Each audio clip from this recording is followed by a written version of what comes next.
Bo Hammond, it's snowing out today, and it reminds us about a run you were on 10 years ago on Veterans Day. You left Waubanung, you ran east, Waubanung. You guys were supporting the fight for treaty rights in northern Wisconsin. What do you remember about that run? All I can remember is it just like you said today, except it was a little more windier and a little bit colder. But today is snow, and I just like to, to say that we did this in conjunction with the treaty rights and Minnesota versus Mille Lacs, and it was a very long run.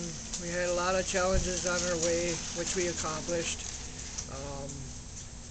The things that happened on the way, getting fed by people that treated us to their houses and let us stay there.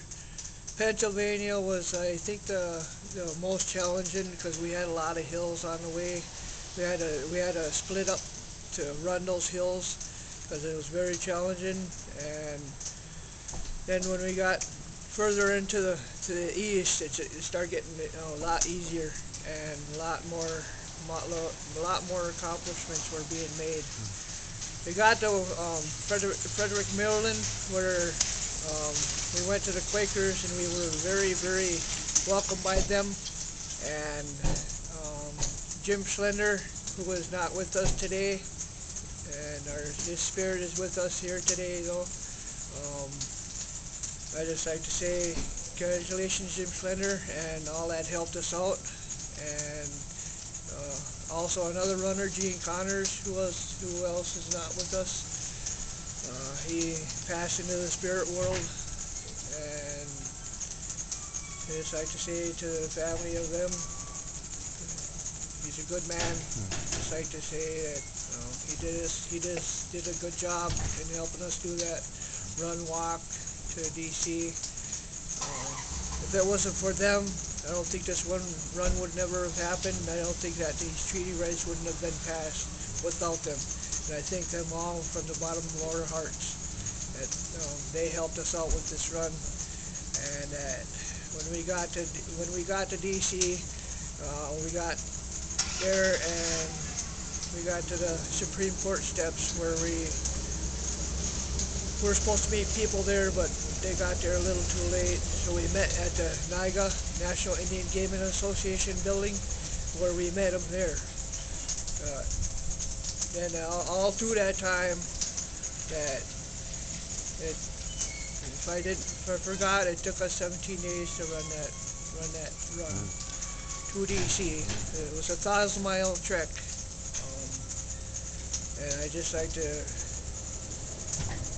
give gratitude to the Creator and to God that He had moved us all in this formation to take this travel to Washington, D.C. and gave us the strength and the power to do it. And if it wasn't for Him, we wouldn't have done this run either. Now, I'd just like to say thanks to all the people that supported us, the Tribal Council of all the tribes that helped us out in our journeys to there, and that we got to sit at the Supreme Court and hear the oral arguments of the treaty rights being upheld, and find out in late February that they did get upheld and that they're still going, and that all the tribes and all the countries have a treaty day holiday, which is now observed since this has happened. And I'll tell you, the run was a strength and honor for us all, not only me but for us all. That gave us each opportunity to go out and tell people about it when we got back, especially the radio station WOJB, that honored us all by letting us go on the radio station tell us about this run that happened. And when we got back,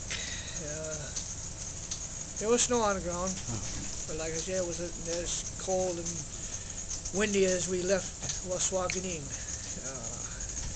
But I'm just honored to be here today to tell about this run, and that my life has changed ever since, and it's been strengthened and honored by what God the Creator has given us, this life, and that we walk in this life through Him and about Him, and that He gives us the strength to do this run.